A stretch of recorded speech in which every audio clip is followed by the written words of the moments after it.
നിനക്കൊരു വിചാരമുണ്ട് നീ വലിയൊരു സുന്ദരനാണെന്ന്. എന്താ അല്ലേ? പിന്നെ എടാ, പുരുഷന്റെ സൗന്ദര്യം എന്ന് പറയുന്നത് അവന്റെ പെരുമാറ്റത്തിലുള്ള ഡീസൻസിയാണ്. അങ്ങനെയുള്ളവരെ മാത്രമേ പെൺകുട്ടികൾ ഇഷ്ടപ്പെടൂ. നിനക്കതില്ല. എന്നെ അവൾക്ക് ഇഷ്ടമായിരുന്നു. എന്താ ഡീസൻസി? ഒരു സത്യം പറഞ്ഞാൽ നീ ഞെട്ടരുത്. നിന്നെ അവൾക്ക് അറപ്പായിരുന്നു. പിന്നെ രണ്ടുപേർക്കും പണ്ടേ നമ്മുടെ സ്വല്പം ചോരുക്കുണ്ടല്ലോ. എന്ത് ചെയ്യാം, ഞാനൊരു സുന്ദരനായിപ്പോയി. അവൾ വീണു വീണില്ല എന്ന പരുവത്തിയായിരുന്നു. രണ്ടുകൂടെ ചേർന്ന് നമുക്കിട്ട് പാര വെച്ചോളൂ. എന്നെ അങ്ങ് വിട്ടേരെ. യഥാർത്ഥ പാര ഏത് ഭാഗത്തു നിന്നാണ് വന്നതെന്ന് എനിക്കറിയാം. മഹത്തായ ഒരു ലക്ഷ്യം നേടാൻ നമ്മൾ പരിശ്രമിച്ചു, നടന്നില്ല. പാര വന്നത് ഏത് ഭാഗത്ത് നിന്നാ പോരെ? ഈ കോരയ്ക്ക് പാര വെച്ചാണ് ആയര. നിങ്ങൾക്കുള്ള പാരയും ആ ഭാഗത്ത് നിന്നാ വന്നിട്ടുള്ളത്. ഉറപ്പാണ്. എടാ, നിന്റെ ഒന്നും തലയിൽ ആള് താമസമില്ലേ? അയാള് കള്ളനാ. എന്നെ അയാൾ കുടിപ്പിച്ച് കുരങ്ങനായി കളഞ്ഞില്ലേ? ഓഹോ, അങ്ങനെയാണെങ്കിൽ നമ്മൾ തീവ്രവാദികളാകേണ്ടി വരും. എന്ന് വെച്ചാൽ ആ മീശക്കഴുവേറിയെ നമ്മൾ ചില അഭ്യാസങ്ങൾ പഠിപ്പിക്കുന്നു. നന്മ ചെയ്യാനല്ലേ ബുദ്ധിമുട്ടുള്ളൂ. ഒത്തുപിടിച്ചാൽ അവർക്ക് വരുന്ന സകല കല്യാണാലോചനകളും നമുക്ക് മുടക്കാൻ കഴിയും. കൊള്ളാം, നല്ല കാര്യം. അങ്ങനെ ആ കിളവൻ ഗതി മുട്ടുമ്പോൾ മുട്ടുകുത്തും. എന്റെ കാലിൽ കാലേതാണെന്ന് നമുക്ക് പിന്നെ തീരുമാനിക്കാം. നമ്മുടെ പഠിത്തം നിർത്തേണ്ടി വന്നാലും ലക്ഷ്യത്തിൽ നിന്ന് പിന്മാറുന്ന പ്രശ്നമേ ഇല്ല. നീ മാറരുത്. ഞാൻ മാറുന്ന പ്രശ്നമേ ഇല്ലെന്ന്. Okay okay.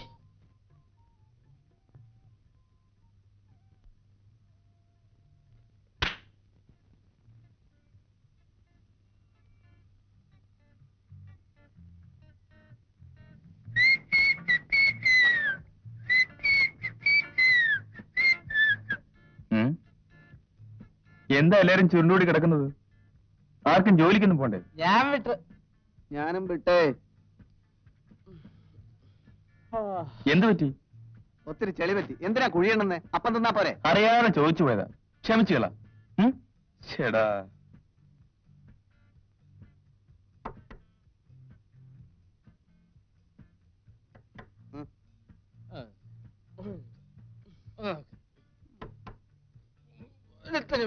ഞാൻ തന്നെ വേണം.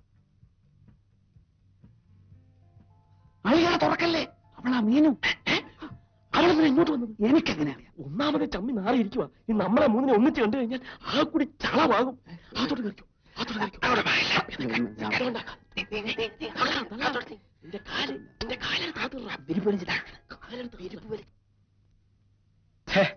യവന്മാരെവിടെ പോയി? അല്ല മീനു, എന്താ മുന്നറിയിപ്പൊന്നും ഇല്ലാതെ? വീട്ടിൽ കാര്യങ്ങളെല്ലാം മുത്തശ്ശി ശരിയാക്കിയിട്ടുണ്ട്. ബന്ധം കൊള്ളാന്നുണ്ടെങ്കിൽ കല്യാണം ഉടനെ നടത്തണമെന്നാ മുത്തശ്ശൻ പറഞ്ഞത്. പിന്നെ അമ്മയ്ക്ക് പ്രേമനെ ഒന്ന് കണ്ടാൽ കൊള്ളാന്നുണ്ട്. നാളെ വീട്ടിലൊന്ന് വരാമോ? വരാം. പക്ഷേ അവിടുന്ന് ഈ വെട്ടുകത്തി, ഉലക്ക, വിറകുള്ളി ഇവയെല്ലാം ഇന്ന് രാത്രി തന്നെ എടുത്തൊന്ന് മാറ്റണം. ദാ ഈ ഷേപ്പ് മാറാതിരിക്കാനാണ്. അങ്ങനെയൊന്നും ഉണ്ടാവില്ല.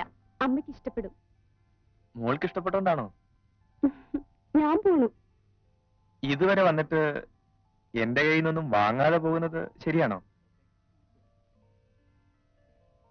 അതിപ്പോ വേണ്ട, ഞാൻ പിന്നെ വാങ്ങിച്ചോളാവേ. എന്നാ ശരി, നാളെ വരണേ. ഓക്കെ.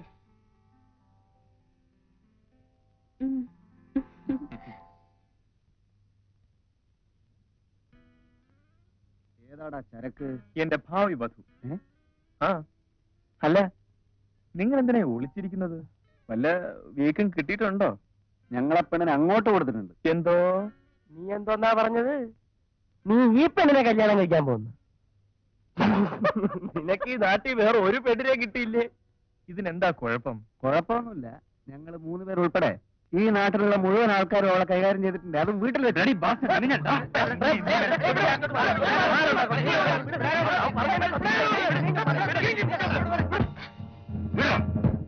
മീനിനെ കുറിച്ച് എന്തെങ്കിലും പറഞ്ഞാൽ കൊന്നുപോയി ഞാൻ. നീ എന്തിനാ ചൂടാവുന്നു? നിനക്ക് വിശ്വാസമില്ലെങ്കിൽ വേണ്ട. നീ ഞങ്ങളുടെ കൂട്ടുകാരന്. നിന്റെ ഭാര്യ എന്ന് പറഞ്ഞു കഴിഞ്ഞാൽ അത് ഞങ്ങളുടെ പെങ്ങള. ഒരു പെങ്ങളെ പറ്റി ആങ്ങളമാർ അനാവശ്യം പറയൂ? തെളിവ് സേവം തരാം, എന്നിട്ട് വിശ്വസിച്ചാ മതി. അവളുടെ വീട്ടിലൊരു തന്തയുണ്ട്. അയാളാണ് ഇവളുടെ മാമ. പിന്നെ ചെവി കേട്ടുകൂടാത്ത ഒരു അപ്പൂപ്പൻ. എല്ലാം അറിയാം, ഒന്നും അറിയാത്ത പോലെ ഇരിക്കും. പിന്നെ തള്ള. അവരും പഴയ ഒരു കേസായിരുന്നു. അത്യാവശ്യത്തിന് വേണമെങ്കിൽ ഇപ്പോഴും കിട്ടും. പിന്നെ ഒരു ഗുസ്തിക്കാരനുണ്ട്, അയാളും പൊടി ഡാപ്പറ. ഇങ്ങനെയുള്ള സ്ഥലമാകുമ്പോ ഇത്തിരി തടിപിടിക്കൊള്ളാൻ വേണമല്ലോ, അതിന് നിർത്തിയിരിക്കുക. ഏതായാലും നാളെ നീ അവളുടെ വീട്ടിൽ പോകണം. അവിടുത്തെ ഓരോ മുറിയും ഓരോ മൂലയും എങ്ങനെ ഇരിക്കുമെന്ന് ഞങ്ങൾ പറഞ്ഞു തരാം. അവളുടെ ബെഡ്റൂം, ബാത്റൂം, അവൾ കിടക്കുന്ന കിടക്കവിരിയുടെ നിറം എന്താണെന്ന് വരെ ഞങ്ങൾ പറഞ്ഞുതരാം. നീ പോയി നോക്കിയിട്ട് ശരിയാണെങ്കിൽ മാത്രം ഞങ്ങൾ വിശ്വസിച്ചാൽ മതി. ആ നിമിഷം ഞങ്ങൾ ഇവിടെ നിന്ന് ഇറങ്ങിത്തരാം.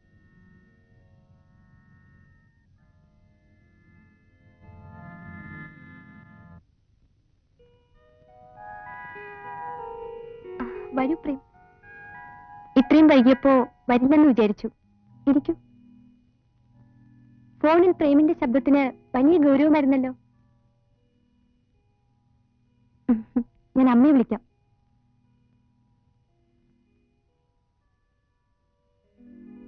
ഹാളിൽ കടന്നാൽ ഉടനെ കാണുന്നത് 2 നിലവിളക്കുകൾക്കിടയിൽ ഒരു പിച്ചള തട്ടിൽ വെച്ചിരിക്കുന്ന ദേവി വിഗ്രഹമാണ്. ഹാളിൽ നിന്ന് തന്നെ മുകളിലേക്ക് കയറിപ്പോകാവുന്ന ഒരു കോണിപ്പടിയുണ്ട്. ചുവന്ന സെറ്റിംഗ്, ഓവൽ ഷേപ്ഡ് മിറർ,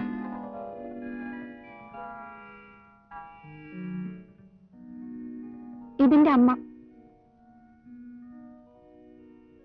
ഇരിക്കൂ. എനിക്ക് ആകെ കൂടി ഇവിടെ ഉള്ളൂ. പ്രേമിനെ പറ്റി പറയാൻ തുടങ്ങിയിട്ട് ഒത്തിരി നാളായി. മോൻ അറിയാലോ, പെൺമക്കളുള്ള അമ്മമാരുടെ നെഞ്ചിൽ എന്നും തീയായിരിക്കും. മീനുവിന് ഞാൻ കുറേ സ്വാതന്ത്ര്യം കൊടുത്തിട്ടുണ്ട്. അവൾക്ക് നല്ലതും ചീത്തയും തിരിച്ചറിയാനുള്ള കഴിവുണ്ടെന്ന് മനസ്സിലാക്കിയതിന് ശേഷം പ്രേമിന്റെ മുഖത്ത് നോക്കുമ്പോ അറിയാം എന്റെ മോക്ക് തെറ്റ് പറ്റിയിട്ടില്ലെന്ന്. ആട്ടെ, അച്ഛൻ എവിടെ പ്രാക്ടീസ് ചെയ്യുന്നു? അച്ഛൻ എവിടെ പ്രാക്ടീസ് ചെയ്യുന്നു? ഒറ്റപ്പാലത്ത്. മോൻ ഊരി അഴിച്ചിട്ട് പോയാ മതി. ഞാൻ കുടിക്കാൻ എന്തെങ്കിലും എടുക്കട്ടെ? പ്രേം ശരിക്കും നെർവസ് ആയി. ആ സ്മാർട്ട്നെസ് ഒക്കെ എവിടെ പോയി? എന്ത് പറ്റി പ്രേം? എനിക്ക് തല ചുറ്റുന്നത് പോലെ. മീനുവിന്റെ റൂം എവിടെ? മോനില്ല, വരൂ. അമ്മ തുറന്നടിച്ച് സംസാരിക്കുന്ന കൂട്ടത്തിലാ. ഫസ്റ്റ് ഇംപ്രഷൻ മോശമായിട്ടില്ലെന്നാ തോന്നുന്നത്.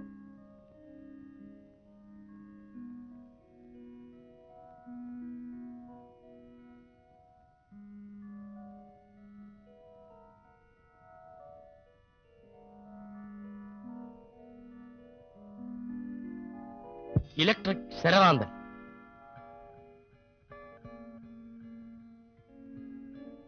ഫാൻസി ലൈറ്റ്,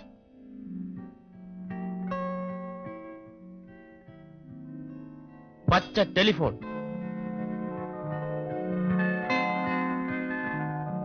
മാനിന്റെ ചിത്രമുള്ള ബെഡ്ഷീറ്റ്, ചുവരിൽ മോഡേൺ ആർട്ട്,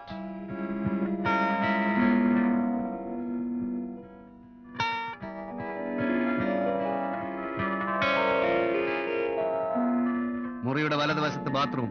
കിടന്നോളൂ. ടൈഗർ ബാം ഉണ്ടോ നോക്കട്ടെ. പ്രേം, എന്ത് പറ്റി പ്രേം? നിൽക്കൂ പ്രേം. തുടരുത്.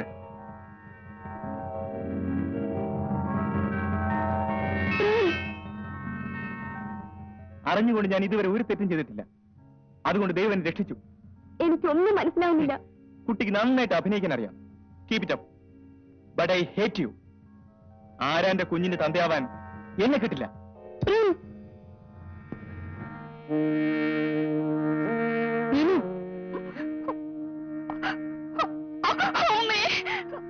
മോളെ